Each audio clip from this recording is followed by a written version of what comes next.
Você me lembrou uma coisa na tua questão que eu queria trazer à tona.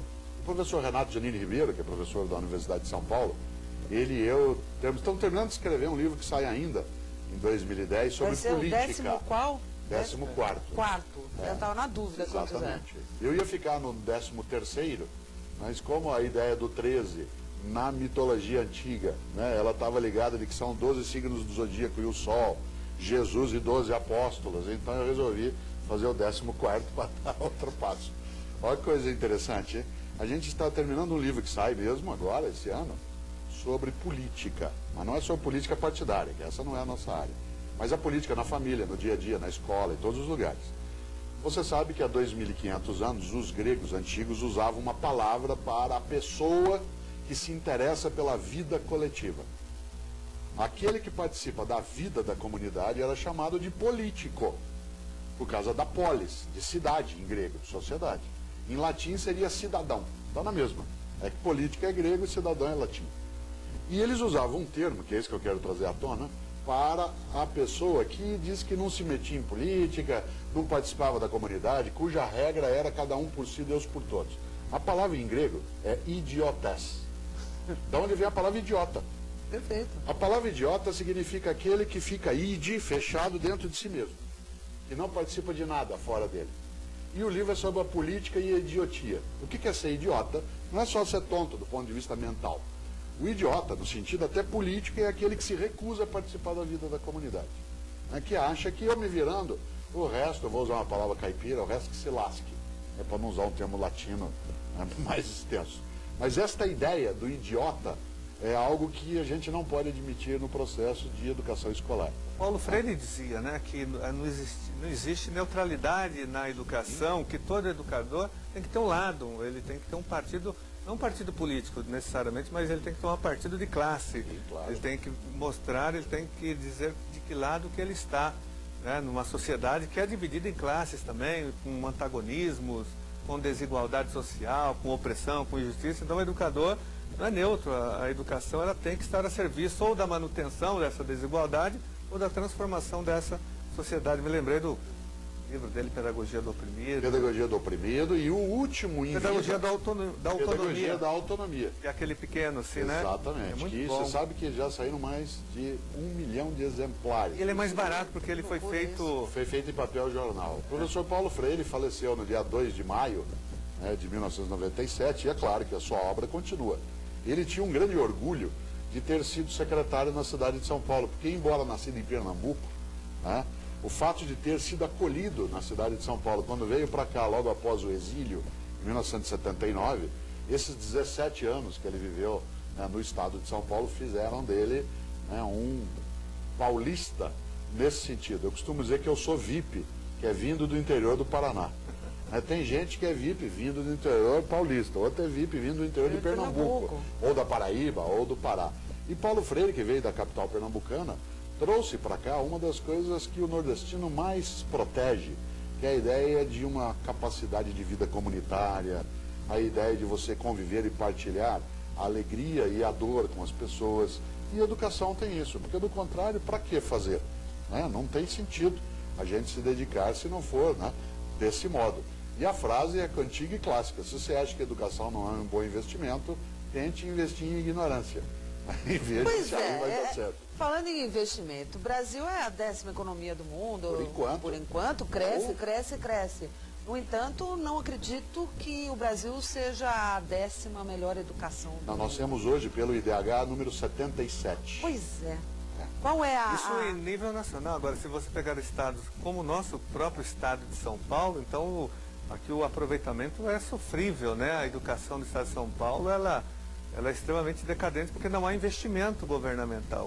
O estado de São Paulo investe pouco, o Brasil investe pouco, mas em São Paulo a situação é muito pior. Assim, os dados apresentados pelo Saresp, Saeb, Enem, todas essas avaliações institucionais mostram que o estado mais rico da federação, que tem o maior orçamento da educação, hoje gira em torno de 15 bilhões o orçamento da Secretaria Estadual de Educação, oferece uma educação extremamente precária para os nossos alunos, mas porque a falta de investimento.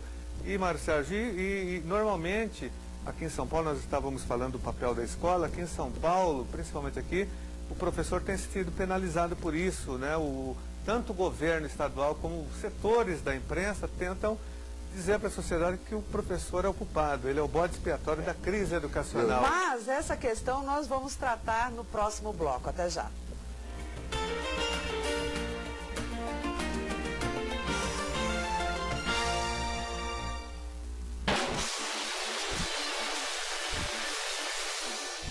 O deputado José Cândido, do PT, ganhou o prêmio especial no troféu Mama África, no Clube OMS, em São Paulo. E o importante é que os negros aqui no Brasil vieram de vários países do continente africano.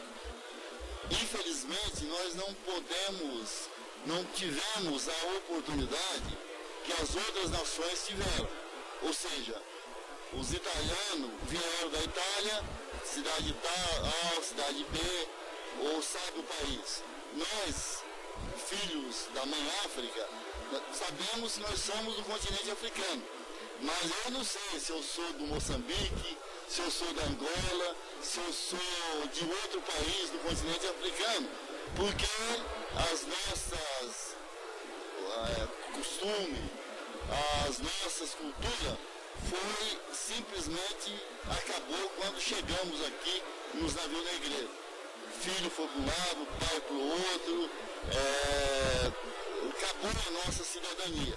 Somos brasileiros, é claro. Gostaríamos de saber qual país, qual cidade de origem. Infelizmente, essa oportunidade o povo negro não teve.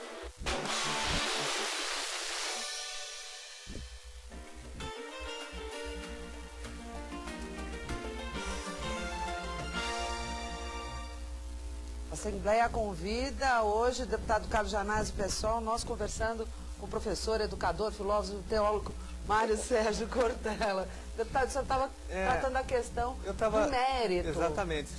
E da penalização do professor, por outro lado. Dentro desse contexto, dessa discussão do esvaziamento do papel da escola, que a escola acaba cumprindo também outras funções na nossa sociedade, e muitas vezes são funções que não seriam delas, o assistencialismo, né?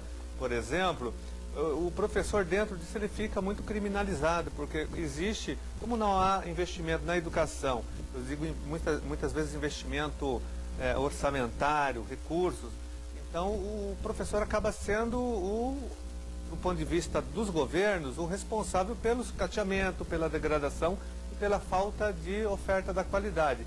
Há alguns anos atrás, o culpado do fracasso escolar era o próprio aluno. Depois, acho que nos anos 80 era a família, agora tentam jogar a culpa no professor, no educador. E criou-se no Brasil, principalmente aqui em São Paulo, essa política de mérito, de bônus e gratificação que tem destruído a carreira do magistério, penalizado os professores da ativa e os aposentados. Queria ver como que o Mário Sérgio vê isso, ele foi secretário da Educação.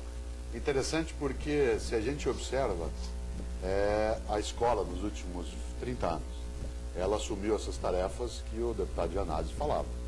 Ela passou a oferecer educação matemática, educação em língua nacional, educação artística, educação física, educação ecológica, educação sexual, educação religiosa, educação para o trânsito, educação de saúde, meio etc. ambiente. Tudo.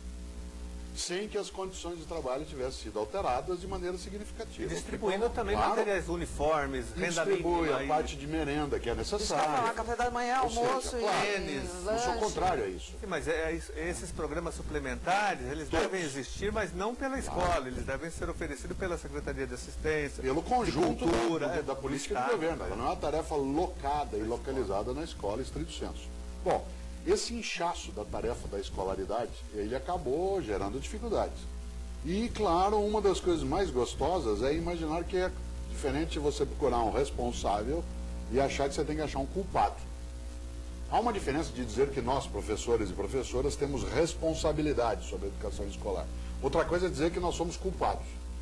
Porque a suposição de culpa é que exista um crime que foi por nós praticado. Claro. É óbvio, eu não sou tolo, nem desejo que se seja, que a gente não tenha alguma responsabilidade ou muita responsabilidade. Mas supor que nós sejamos réus num processo de degradação de estruturas de aparelho escolar, isso é algo assim, é mais ou menos como o Chico